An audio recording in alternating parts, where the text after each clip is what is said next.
एक बार की बात है, राजा उत्तानपाद की दो रानियां थी। एक रानी का नाम सुनीति और दूसरी रानी का नाम सुरुचि था। सुनीति बड़ी रानी और सुरुचि छोटी रानी थी। सुनीति के पुत्र का नाम ध्रुव और रानी सुरुचि के पुत्र का नाम उत्तम था। राजा उत्तानपाद का रुझान छोटी रानी सुरुचि के तरफ ज्यादा था, क्योंकि वो दिखने में काफी सुंदर थी। लेकिन रानी सुरुचि अपनी सुंदरता पर काफी घमंड करती थी। वहीं बड़ी रानी सुनीति का स्वभाव सुरुचि से बिल्कुल अलग था। रानी सुनीति काफी शांत और समझदार स्वभाव की थी। राजा का सुरुचि के तरफ अधिक प्रेम देखते हुए रानी सुनीति दुखी रहती थी। इसलिए वह अपना ज्यादा से ज्यादा वक्त भगवान की पूजा अर्चना करते हुए बिताती थी।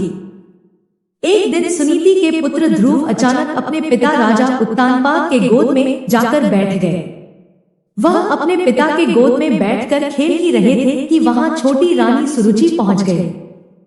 राजा के गोद में ध्रुव को बैठे देखकर रानी सुरुचि को गुस्सा आ गया। रानी ने ध्रुव को राजा के गोद से नीचे उतारते हुए कहा, तुम राजा के गोद में नहीं बैठ सकते हो। राजा की गोद और सिंहासन पर सिर्फ मेरे पुत्र उत्तम का अधिकार है। यह सुनकर ध्रुव को बहुत बुरा लगा।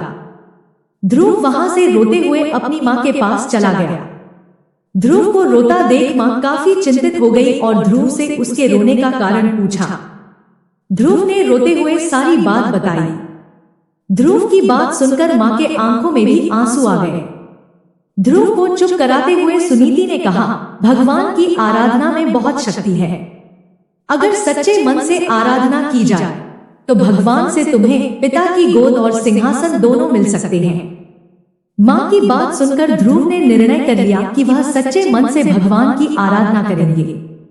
ध्रुव अपने महल से भगवान की प्रार्थना करने जंगलों की तरफ निकल पड़े।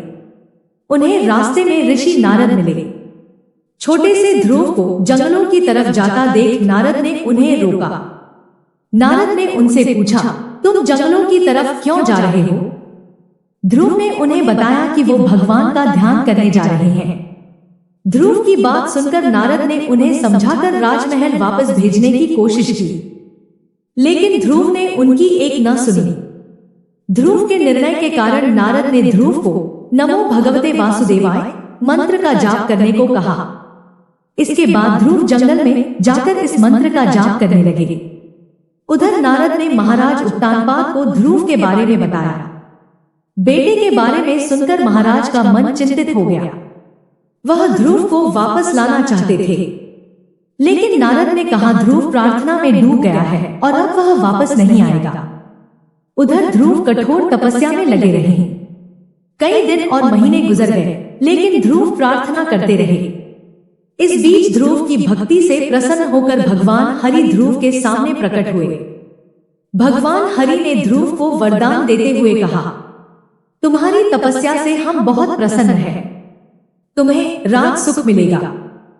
साथ ही तुम्हारा नाम और तुम्हारी भक्ति हमेशा के लिए जानी जाएगी। यह कहकर भगवान ने ध्रुव को राजमहल की तरफ भेज दिया। भगवान के दर्शन पाकर ध्रुव भी बहुत खुश हुए और उन्हें प्रणाम कर महल की तरफ चले गए। बेटे को महल वापस आते देख राजा खुश हो गए और उनको अपना पूरा राज्य सौंप दिया। भगवान हरि के वरदान से भक्त ध्रुव का नाम अमर हो गया और आज भी उन्हें आसमान में सबसे ज्यादा चमकने वाले तारे ध्रुव तारे के नाम से याद किया जाता है। इस कहानी से यही सीख मिलती है कि अगर धैर्य और सच्चे मन से कोई प्रार्थना करे तो उसकी इच्छा जरूरी पूरी होती है।